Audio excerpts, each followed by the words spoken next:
Palhetas. Distribuição Sinapse.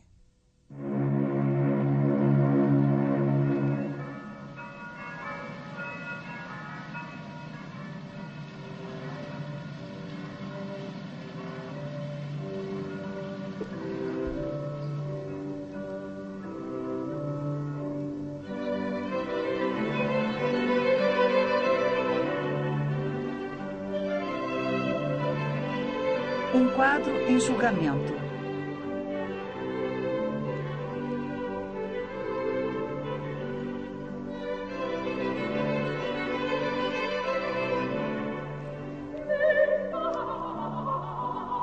Galeria da Academia, Veneza.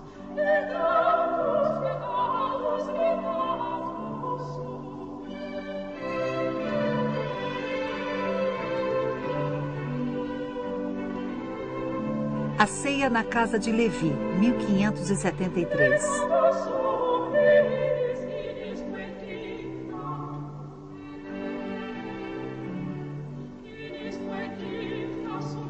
De Paolo Cagliari, dito Veronese, Verona 1528, Veneza 1588.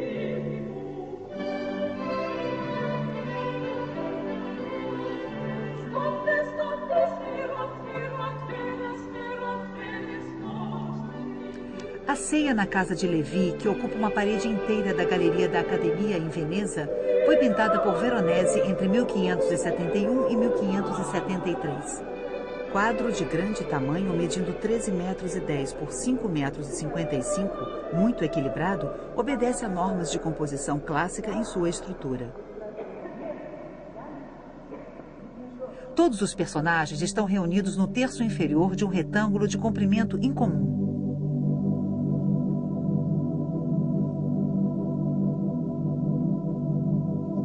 Os arcos de uma galeria aberta para o exterior dividem a cena em 3 partes.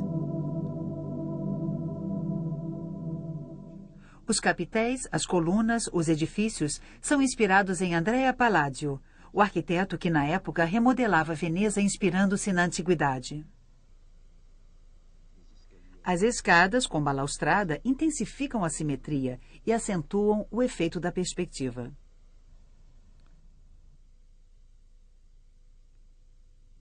Os pontos de fuga das perspectivas convergem na figura do Cristo, que fica no centro da mesa.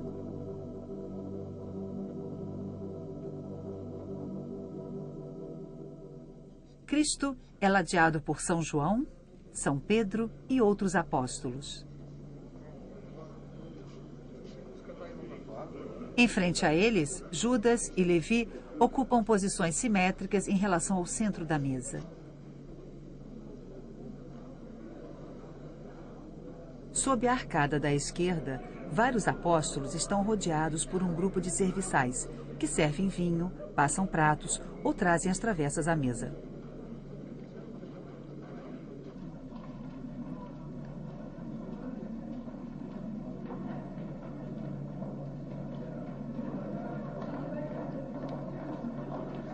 Sob a arcada da direita, o restante do banquete, mais apóstolos, pajens, servos e soldados.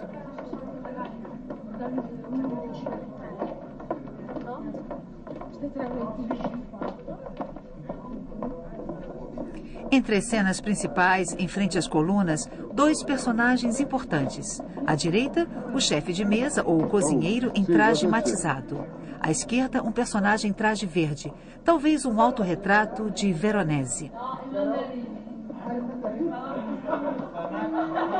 Todos os grupos são ligados entre si pelo gesto ou pelo olhar. Personagens se juntam a outros personagens. As cenas secundárias se encaixam na cena principal.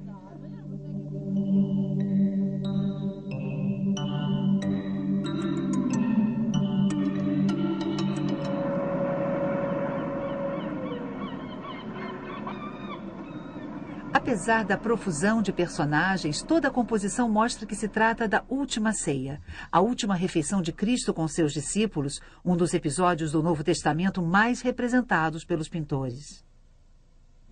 Veronese já havia se tornado célebre por pintar outros banquetes, como as bodas de Caná, Le Repas chez Simon ou a ceia de São Gregório. Geralmente, estas telas eram encomendadas por ordens religiosas para decorar o refeitório dos conventos. Durante a refeição, os monges tinham à vista uma lembrança do sacramento da Eucaristia. Os formatos de cada tela eram determinados pela arquitetura dos locais aos quais as telas eram destinadas. Veronese pintou as bodas de Caná para o mosteiro beneditino de San Giorgio Maggiore, em 1563. O quadro, atualmente no Museu do Louvre, foi por muito tempo o orgulho do mosteiro. Do mesmo modo, Veronese pintou esse quadro para substituir outro de Tiziano, destruído em 1571, em um incêndio do refeitório do convento dominicano de São João e São Paulo, convento que atualmente foi incorporado ao prédio do Hospital de Veneza.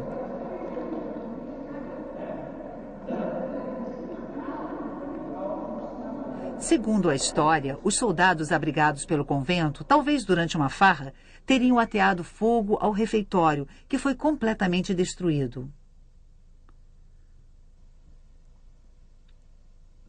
Um monge, o irmão Andrea de Boni, aqui representado, reuniu diversos donativos e encomendou a Veronese um novo quadro.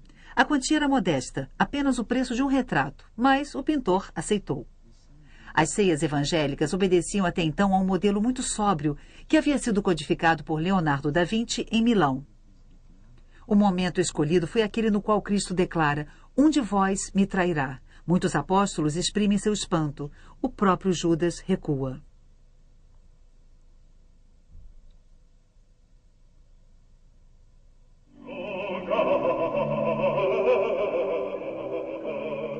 Veronese transforma completamente o espaço e o espírito da Santa Ceia.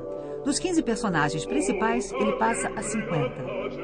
Ele retrata um grande banquete veneziano em que reúne personagens ricamente vestidos e festivos.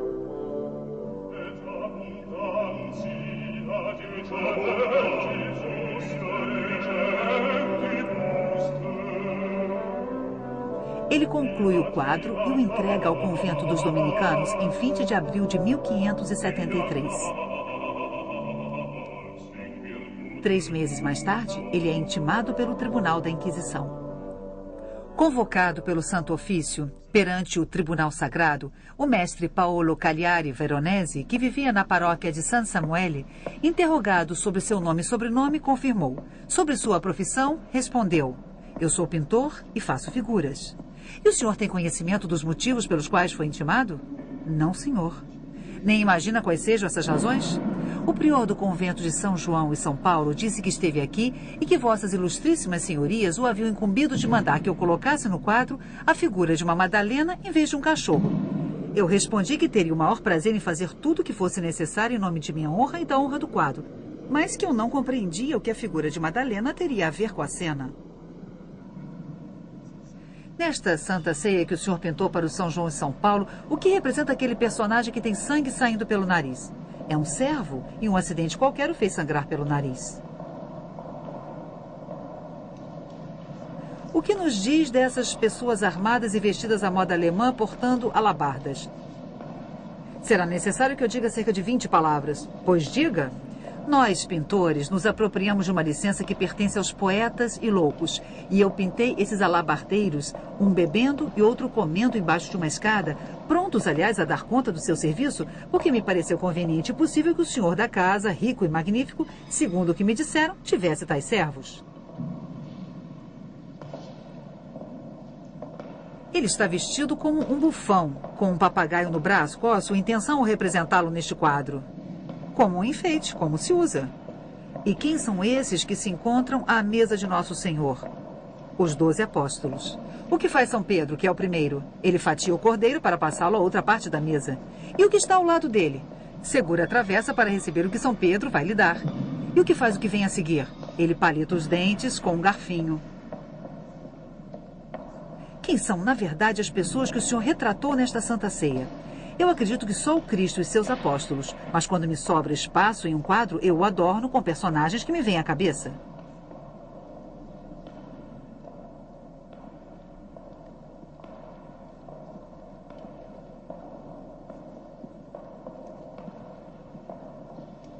Parece-lhe apropriado representar bufões, alemães bêbados, armas, anões e outras indecências na última ceia do Nosso Senhor? Não. Então Então por que o senhor os pintou? Segundo o que vejo, essas pessoas estão fora do local onde ocorria a Santa Ceia. O senhor não sabe que na Alemanha e outros locais infestados de heresia, eles têm o costume, com suas pinturas cheias de tolices, de aviltar e ridicularizar os conceitos da Santa Igreja Católica para ensinar a falsa doutrina aos ignorantes ou desprovidos de bom senso? Eu admito que seja errado, mas volto a repetir o que disse antes. Para mim, é um dever seguir os exemplos dados pelos mais velhos. Eu não havia levado tantas coisas em consideração. Estava longe de imaginar tal confusão, tanto que coloquei esses bufões fora do local onde se encontra o nosso Senhor. Tais coisas ditas, os juízes decidiram que Paolo seria obrigado a corrigir e modificar seu quadro em um período de 3 meses, a contar da data da reprimenda, conforme arbítrio e decisão do tribunal eclesiástico, todas as custas ao cargo de Paolo. Mas Veronese não corrigiria nada. Ele acrescentou negligentemente uma dupla inscrição. Ele encontrou uma pequena passagem do Evangelho de São Lucas que dizia: deu-lhe então Levi um lauto banquete em sua casa. Lucas, capítulo 5. Simão se tornou Levi, e a última ceia se tornou a ceia na casa de Levi. Estranho julgamento. Em primeiro lugar, porque a Inquisição se opôs a um pintor cuja celebridade já era imensa. Em segundo, porque a Inquisição romana tinha pouco poder em Veneza, onde ela só podia se reunir na presença de representantes do governo civil. O julgamento não foi divulgado, sendo rapidamente esquecido, e a carreira de Veronese continuou sem qualquer problema político ou religioso. Estranho quadro também. Ele trata de uma representação do mistério da Eucaristia. O pão e o vinho, símbolos do corpo e do sangue, estão presentes em toda a parte. Mas o alabardeiro que bebe o vinho na escada da direita é simétrico ao servo com o nariz sangrando na escada da esquerda. É o personagem de verde, que talvez seja o próprio Veronese, que mostra o pão e o vinho, e não Cristo.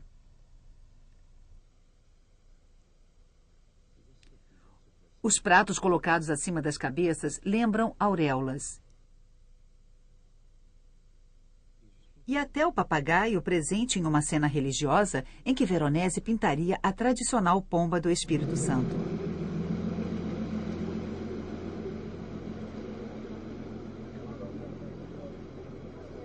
Não se conhecem imagens dos ateliês de pintura do Renascimento.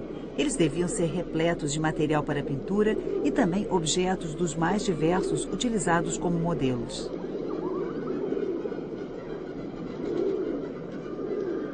As cores dos pintores no final do século XVI eram sobretudo pigmentos minerais, pedras extraídas de minas ou pedreiras e trituradas em moinhos ou com pilões. Assim, a paleta de Veronese devia ser limitada a uma dúzia de minerais de base simples. O pigmento mais comum é o branco de cerusa, um carbonato de chumbo utilizado quase sempre em misturas com outros pigmentos. O pigmento vermelho comum, a hematita, um óxido de ferro que intervém na composição dos vermelhos mais firmes. Outro vermelho, o cinabre, um sulfeto de mercúrio de tom vermelho vivo, utilizado em mistura para a cor da pele ou trajes. Os vermelhos alaranjados eram obtidos com o zarcão, um óxido de chumbo, ou com o realgar, um sulfeto de arsênico. O ouro pigmento, literalmente pigmento de ouro, é um sulfeto de arsênico utilizado para os reflexos das roupas amarelas. O litargírio, um óxido de chumbo, é o amarelo claro mais abundante na paleta de Veronese. A azurita, um carbonato de cobre, fornece um azul denso, utilizado puro ou misturado com o branco de cerusa.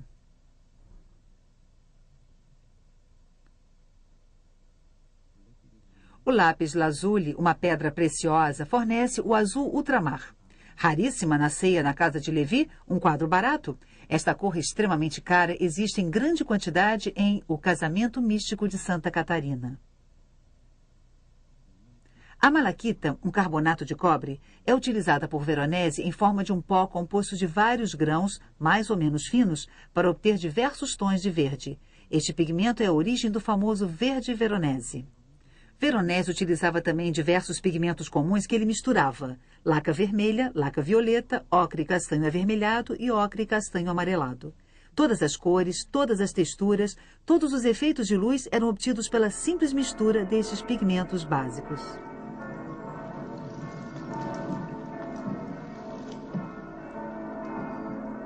Dado o seu tamanho incomum, a ceia na casa de Levi teve de ser montada em um grande número de pedaços de linho.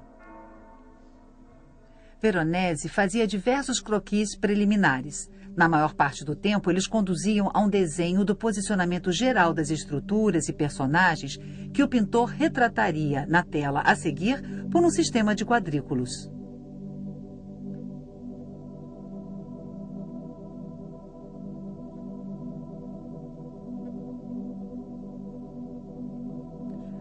Atualmente, conhecemos os esboços do quadro A Ceia na Casa de Levi.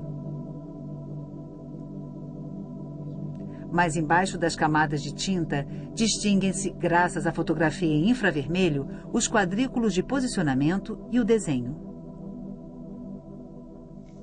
O pano de linho era, a princípio, revestido de gesso, uma mistura de cola animal e gipsita fina, até a obtenção de uma superfície uniforme. O desenho era transferido com carvão ou com a ponta de um pincel molhado em ocre castanho.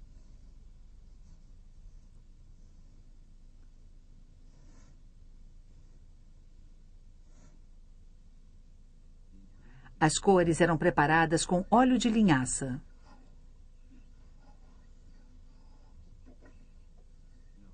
Sua colocação se fazia à meia tinta desde a primeira camada. Os personagens eram pintados em duas etapas, uma camada clara que preenchia o modelo e uma mais escura para as sombras.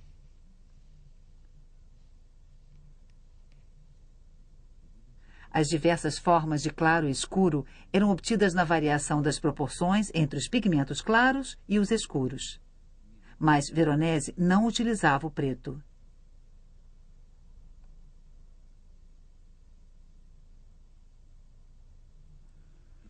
E em toda a composição, os toques claros modulavam os reflexos da luz.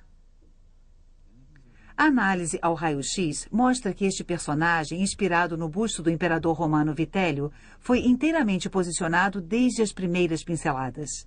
A pequena espessura da camada e a técnica pictórica de Veronese são bem evidenciadas pela análise de amostras microscópicas.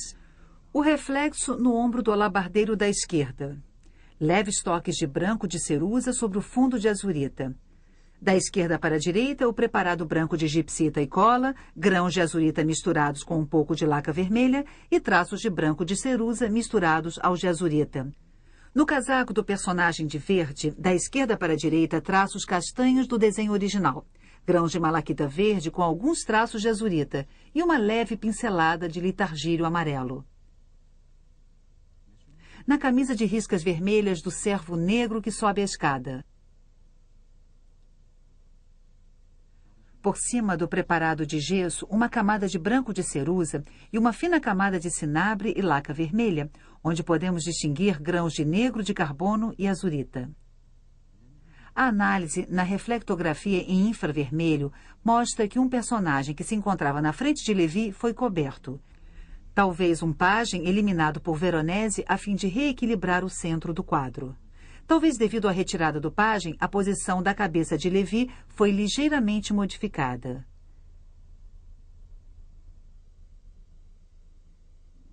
Vemos ainda os traços embaixo do fundo azul pálido.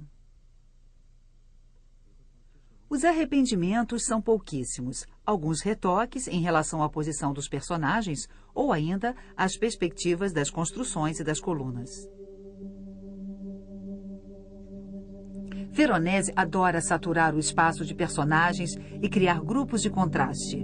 Atrás do perfil regular de Levi, ele cria um perfil de nariz pequeno e achatado. Atrás do triste Judas, um semblante suave ao estilo de Leonardo da Vinci. Atrás do pálido cozinheiro, um rosto africano.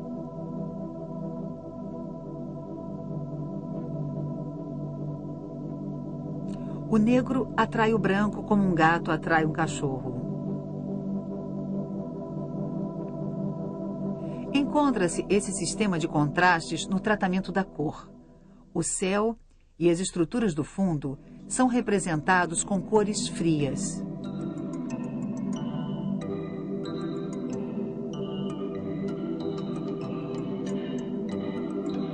Ao contrário, as estruturas do proscênio são representadas com cores quentes. Este procedimento acentua a ilusão de profundidade dada pela perspectiva.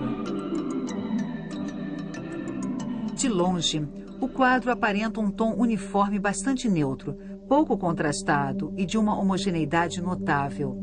Mas quando nos aproximamos, os detalhes e as cores vivas evidenciam-se e tem-se então uma impressão de grande diversidade. No entanto, as tintas de A Ceia na Casa de Levi são bastante simples. Todos os tons são obtidos através de degradês das cores de base. E os componentes coloridos se equilibram em todo o quadro.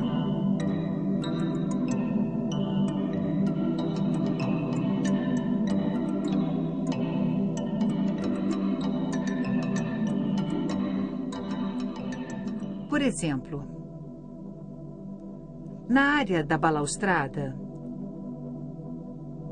uma gama de vermelhos e uma gama de amarelos fazem contraponto a uma gama de cinzas.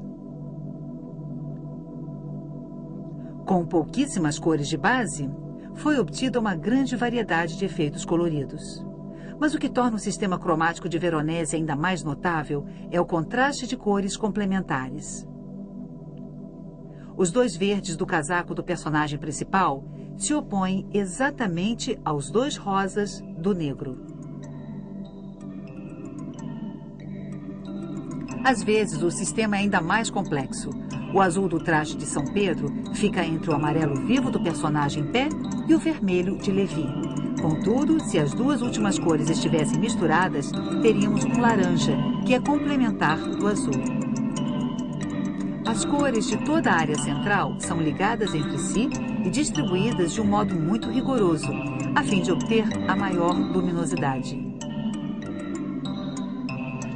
O quadro, atualmente na Galeria da Academia, permaneceu durante muito tempo no refeitório de São João e São Paulo. Em 1697, novamente um incêndio devasta o convento. Conta-se que um monge teria cortado a tela em 3, conseguindo salvá-la ao retirá-la pela janela. Restaurado, o quadro ainda está ali, no fundo, na época de uma recepção ao Papa em Veneza, pintada por Guardi em 1786. Confiscado pelo exército napoleônico, o quadro A Ceia na Casa de Levi passa 15 anos no Museu do Louvre. Devolvido à Itália com a queda do Império, ele é colocado no antigo convento da Caridade, transformado na Galeria Museu da Academia para receber as obras dos pintores venezianos. Na época, acrescentaram ao quadro de Veronese uma cornicha que parece prolongar as estruturas pintadas. A partir de 1980, a restauração da tela foi feita em San Gregório, uma igreja gótica de Veneza transformada em ateliê de restauração de objetos de arte. Os antigos mástiques que uniam as 3 grandes partes da tela foram retirados. Os rasgos foram reparados.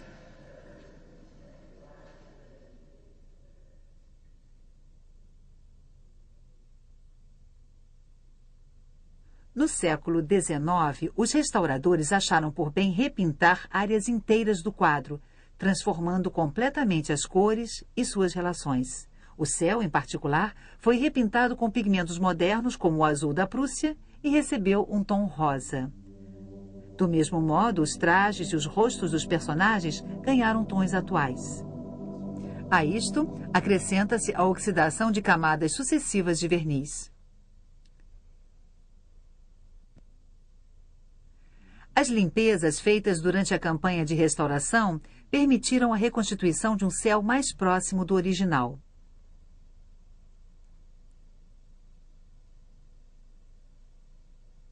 E em toda a superfície da tela, as cores de Veronese recuperaram sua pureza.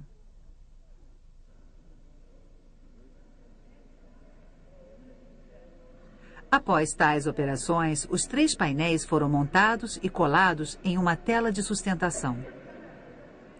Eis os intervalos entre as partes devido aos danos sofridos pela tela no século XVIII, depois do seu corte e do seu reajuste aproximado. 8 centímetros à esquerda e 5 à direita. As partes que faltavam puderam ser repintadas com base nas cópias e gravuras do quadro feitas antes do incêndio.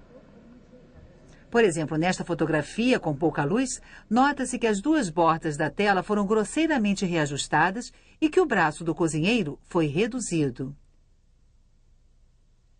O novo afastamento dos painéis restitui a proporção exata. Assim como a sutura da esquerda que passava pelo bufão. Os restauradores anteriores haviam recriado a cabeça do pássaro utilizando o colo do personagem. A última restauração devolveu à cena o seu aspecto original.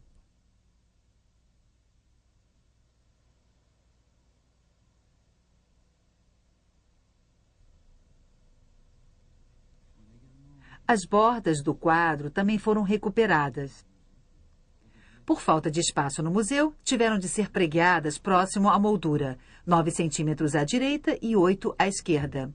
Durante muito tempo, viu-se a ceia na casa de Levi reduzida, amarelada, opaca e com cores adulteradas. Hoje é possível ver o quadro tal como foi pintado por Veronese.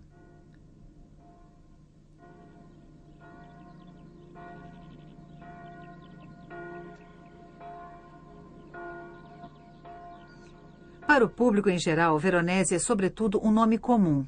O nome de uma cor, aliás, muito mal definida.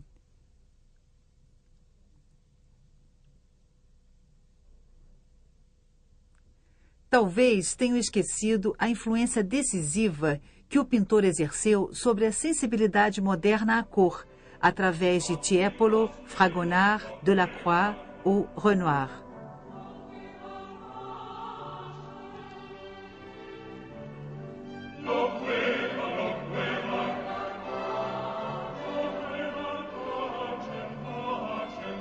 A vida do homem é mal conhecida, mas a obra está presente, enorme.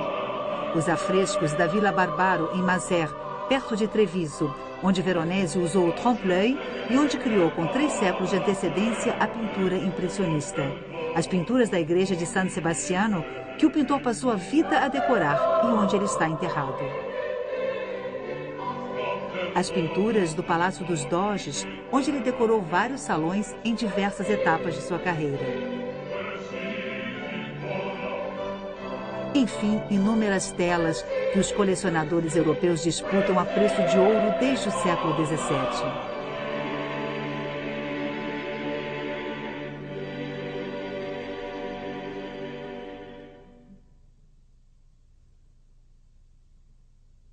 No cerne desta rica produção, a ceia na casa de Levi permanece enigmática.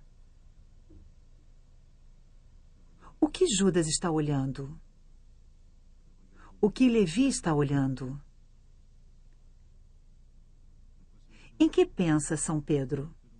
O que este personagem de verde, que seria Veronese, poderia estar dizendo?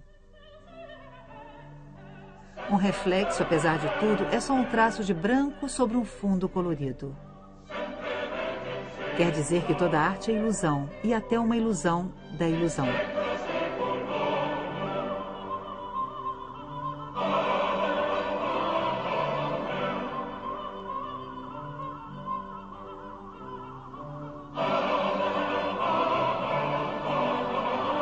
Ou ainda que o verdadeiro dono da casa não é aquele que pensamos.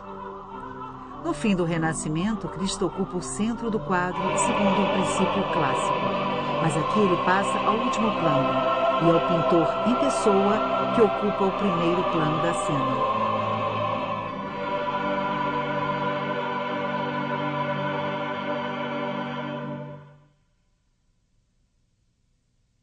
Versão brasileira Audio News.